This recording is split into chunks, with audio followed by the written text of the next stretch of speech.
Dans la paracha de Chukat, on commence par la vache rousse.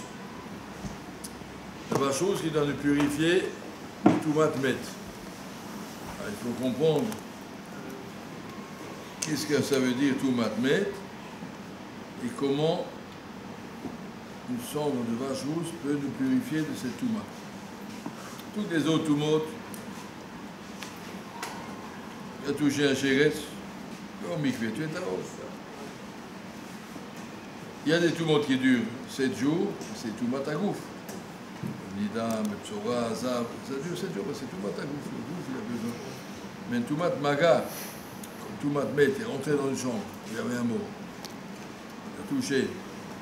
Pourquoi ça dure 7 jours? Qu'est-ce qu'il y a de particulier plus qu'une autre chose? Et comment cette touma va partir avec la paradouma sur lequel Shlomo HaMelech a dit Amarti Erkama ve'Yechoka Meni. Shlomo HaMelech était Chacham Mikol Adam Asher Bnei Adam. Il a dit j'ai tout compris, tous les mitzvot de la Torah, mais celle-là je ne peux pas comprendre. Il a un sens, parce que le jour qu'on a enseigné à Moshe Rabbeinu, il a expliqué à Moshe, il a donné le sens. Moshe il a compris la parade, Hachem lui a expliqué la parade, comment ça fonctionne. Mais pour nous, le truc est comme ça. Au sujet d'un maître, parce que Khalila, quelqu'un a un mort dans sa famille, il s'appelle Onen. Jusqu'à l'enterrement, il ne fait aucune mitzvah. Il ne fait aucune bracha.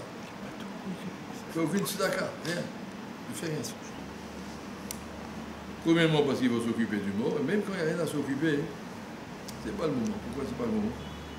Parce que quand on est en contact avec un mort, surtout un mort de sa famille, on est un petit peu en questionnement sur Akadosh Baruch Hu. L'homme, il aimerait bien que tout le monde vive. Imaginez, vous passez et vous avez assisté, je ne sais pas, il y a un autobus qui a renversé quelqu'un, qui l'a écrasé, c'est horrible. Ça déséquilibre, ça déstabilise, mais pourquoi et comment et qu'est-ce qui arrive? De voir la mort, ça veut dire, ça remet en question un petit peu le céder de la brillade d'Akadosh Baruch Hu. J'aimerais bien que tout le monde vive toujours. Même pas qu'il y ait un mort. Un mort, ça casse. L'homme, il est fait pour vivre toujours. A priori, la neshama, elle est infinie. Dans le temps, dans l'espace, elle est partout. Et le gouffre devrait normalement aussi pouvoir tenir la neshama. S'il n'y avait pas eu la faute au Gan Eden, le gouffre aurait été peu à peu Rouhani et est capable de rejoindre la neshama. Les Ma'amin Triatametim, il viendra un moment où le gouffre arrivera à devenir comme une neshama et rester dans l'éternité. C'est-à-dire que la mort, c'est un accident, ce qui n'est pas normal. Et ça nous remet en question un petit peu notre émouna. Qu'est-ce qui se passe? Pourquoi Hachem fait ça? On a un petit peu de mal. Ne fais pas de mitzvot, Hachem, ne fais pas de brachot parce que tu n'arrives pas à être sincère. Voilà, tu es un petit peu perdu, déstabilisé. Après, on dit paradouma. Qu'est-ce qu'on fait paradouma? Paradouma, c'est quelque chose d'incompréhensible. Tu es ma'amin, il y a Kadosh Baruch Hu, il sait ce qu'il fait, mais nous, on ne sait pas ce qu'il fait. Paradouma, c'est quelque chose. Comment tu brûles une vache, etc. Tu mets un peu de sang, et puis ça te purifie. Même si Shlomo HaMelech n'a pas compris, parce que c'est ça toute la chokma. Toute la émouna de dire je sais très bien qu'Akadosh Baruch Hu il sait mieux que moi. Je ne comprends rien du tout à cette parole. Mais je sais que le fait de ne pas comprendre et savoir qu'Hachem il comprend, ça va me remettre en équilibre avec Akadosh Baruch Hu. Beaucoup de choses dans la vie que je ne comprends pas, et c'est ça qui me. Tout va te mettre, c'est ça, c'était des remises en question de ma émouna, un petit peu. Ça ne remet pas en question tout, mais ça complique la vie. Et après, à travers Paradouma, on comprend que je comprends rien. Je ne sais pas comment que ça fonctionne. Je suis marmite, que le jour il a fait comme ça, c'est bien. Chach a dit une fois, quelqu'un peut m'expliquer pourquoi quand tu manges du pain, ça te rassasie. C'est comme ça qu'Hachem a fait. Le jour a créé des choses, il sait pourquoi et comment, mais on ne sait pas tout. En tout cas, il y avait une fois un des grands rabbanim à Yerushalayim, 80 ans, qui a perdu successivement 8 enfants. Après la tirade du 8e, il a fait la Shiva, et après il a repris son travail normal. Mais comment t'as la force? Il a dit quelqu'un qui marche par terre et que son sol il s'effondre, il tremble, le bonhomme il est complètement déstabilisé. Moi je ne marche pas par terre, je suis attaché au ciel. Je vis avec une corde permanente avec Akadosh Baruch Hu. Même si le sol se décroche, je suis attaché en haut, je ne suis pas attaché en bas. Quelqu'un qui est attaché en bas, il a une faillite, il est perdu. Il a un problème de santé, il est perdu. Il est attaché en haut, il est attaché. Mais il dit qu'il n'y a rien qui peut le déstabiliser, il faut faire ça. Voilà, ça, je sais pourquoi je suis là. C'est vrai, c'est triste, bon, mais continue ton travail, on n'est pas là pour autre chose. Alors on fait.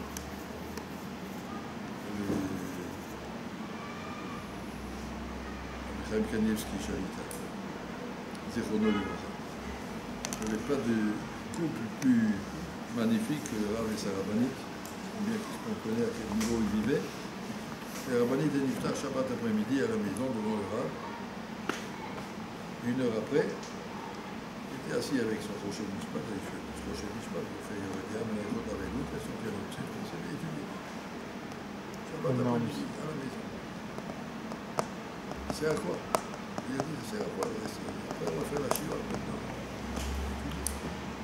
Shabbat, il y a ce corps d'être attaché en haut qui nous permet de garder une émouna claire, totale. Et ça, c'est la paracha de paradis. Essaye pas de comprendre, mais sache que le jour a compris, il sait ce qu'il fait. On n'est pas livré à des hasards, on n'est pas livré à des accidents.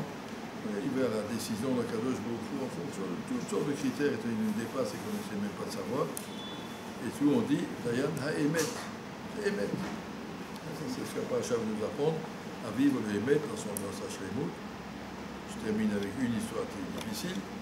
Il y avait le Rav d'Yerushalayim, qui s'appelait Rav Chaim Berlin, aux années 1930. Il avait une fille unique, puis elle est niftar, elle avait 18 ans. C'est son seul enfant. Alors il avait affiché, la Vaya va sortir de la maison du Rav à 11h et on va suivre l'enterrement jusqu'au Harasetim, très bien. Et le Rav était toujours ponctuel à la seconde. Tout le monde était là à 11h et le Rav n'y vient pas. À 11h15, quelqu'un qui a osé toquer à la porte du Rav, tout le monde est là, je sais. 11h30 il est venu. Il a dit pourquoi je suis en retard. Il a marqué que Chayav Adam Levarech ala Ra'ak Shem Shumvarech ala Torah. Un homme d'être capable de dire la bracha Dayan Haemet avec la même simcha et la même kavana qu'il a dit chez Rianou. Je me rappelle quand j'ai dit chez Rianou à la naissance de cette fille, quel bonheur j'avais. La première et ma seule fille, seul enfant.